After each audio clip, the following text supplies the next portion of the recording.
ਦੁਬਿਧਾ ਵਿੱਚ ਨਾ ਪਵੋ। ਦੁਚਿੱਤੀ ਤੋਂ ਛੁਟਕਾਰਾ। ਮਨੁੱਖ ਆਪਣੀ ਜ਼ਿੰਦਗੀ ਦਾ ਅਮੁੱਲਾ ਸਮਾਂ ਇਸ ਦੁਚਿੱਤੀ ਵਿੱਚ ਗਵਾ ਦਿੰਦਾ ਹੈ ਕਿ ਇਸ ਕੰਮ ਨੂੰ ਕਰਾਂ ਜਾਂ ਨਾ। ਜਿਸ ਕੰਮ ਨੂੰ ਕਰਨ ਲਈ ਕੇਵਲ 15 ਮਿੰਟ ਲੱਗਣੇ ਹਨ, 2 ਘੰਟੇ ਉਹ ਇਹ ਸੋਚਣ ਵਿੱਚ ਲਾ ਦਿੰਦਾ ਹੈ ਕਿ ਫਲਾਣਾ ਕੰਮ ਕਰਨਾ ਚਾਹੀਦਾ ਹੈ ਕਿ ਨਹੀਂ। ਅਜਿਹੇ ਇਨਸਾਨ ਜਿਨ੍ਹਾਂ ਦੀ ਉਮਰ ਇਸ ਸਮੇਂ 20 ਸਾਲ ਹੈ, 10 ਸਾਲ ਤਾਂ ਉਹਨਾਂ ਨੇ ਸੌਣ ਵਿੱਚ ਹੀ ਗਵਾ ਦਿੱਤੇ, 8 ਸਾਲ ਦੁਚਿੱਤੀ ਵਿੱਚ ਅਤੇ ਕੇਵਲ 2 ਸਾਲ ਹੀ ਉਹਨਾਂ ਨੇ ਕੰਮ ਕੀਤਾ। ਹੁਣ ਤੁਸੀਂ ਆਪ ਹੀ ਅੰਦਾਜ਼ਾ ਲਗਾ ਸਕਦੇ ਹੋ ਕਿ ਅਜਿਹੇ ਲੋਕ ਜੀਵਨ ਵਿੱਚ ਕੀ ਤਰੱਕੀ ਕਰਨਗੇ।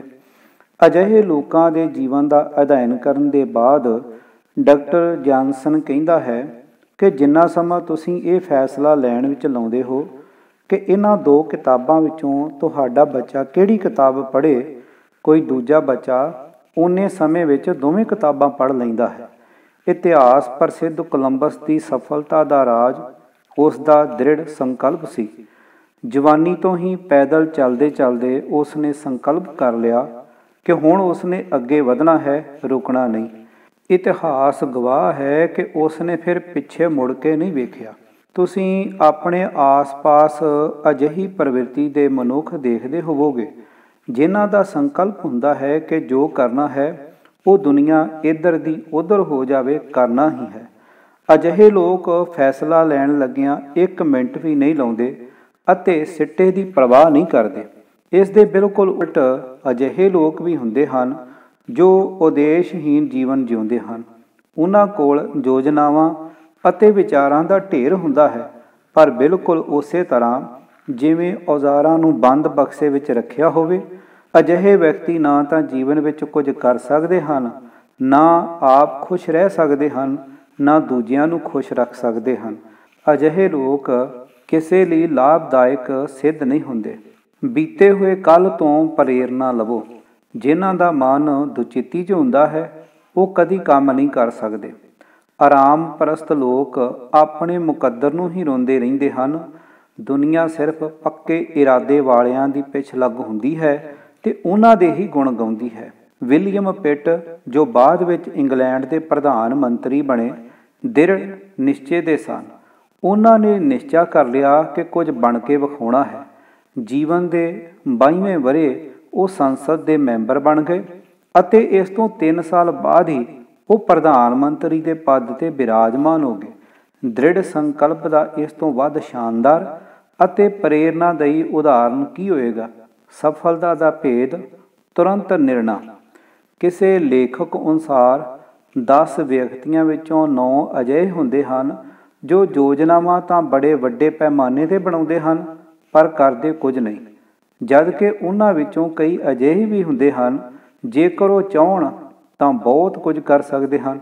ਇਸ ਦਾ ਸਭ ਤੋਂ ਵੱਡਾ ਕਾਰਨ ਇਹ ਹੈ ਕਿ ਉਹਨਾਂ ਕੋਲ ਵਿਚਾਰ ਤਾਂ ਹੁੰਦੇ ਹਨ ਪਰ ਸੰਕਲਪ ਸ਼ਕਤੀ ਨਹੀਂ ਹੁੰਦੀ ਜੋ ਕੁਝ ਕਰਨ ਲਈ ਜ਼ਰੂਰੀ ਹੁੰਦੀ ਹੈ। ਸਾਡੇ ਆਲੇ ਦੁਆਲੇ ਇੱਕ ਨਹੀਂ ਅਨੇਕਾਂ ਹੀ ਇਸ ਪ੍ਰਕਾਰ ਦੇ ਲੋਕ ਮਿਲ ਜਾਣਗੇ। ਤੁਸੀਂ ਮਾਨਸਿਕ ਤੌਰ 'ਤੇ ਕਿੰਨੇ ਵੀ ਮਜ਼ਬੂਤ, ਸੰਤੁਲਿਤ ਅਤੇ ਵਿਚਾਰਵਾਨ ਹੋ, ਜੇਕਰ ਤੁਹਾਡੇ ਕੋਲ ਤੁਰੰਤ ਨਿਰਣਾ ਲੈਣ ਦੀ ਸ਼ਕਤੀ ਨਹੀਂ ਤਾਂ ਤੁਹਾਡੀ ਸਫਲਤਾ ਸੰਦੇਹਪੂਰਨ ਹੈ। ਕੇਵਲ ਤੁਰੰਤ ਫੈਸਲਾ ਸ਼ਬਦ ਹੀ ਕਿਸੇ ਦੀ ਸਫਲਤਾ ਦਾ ਭੇਦ ਲੁਕਿਆ ਹੈ।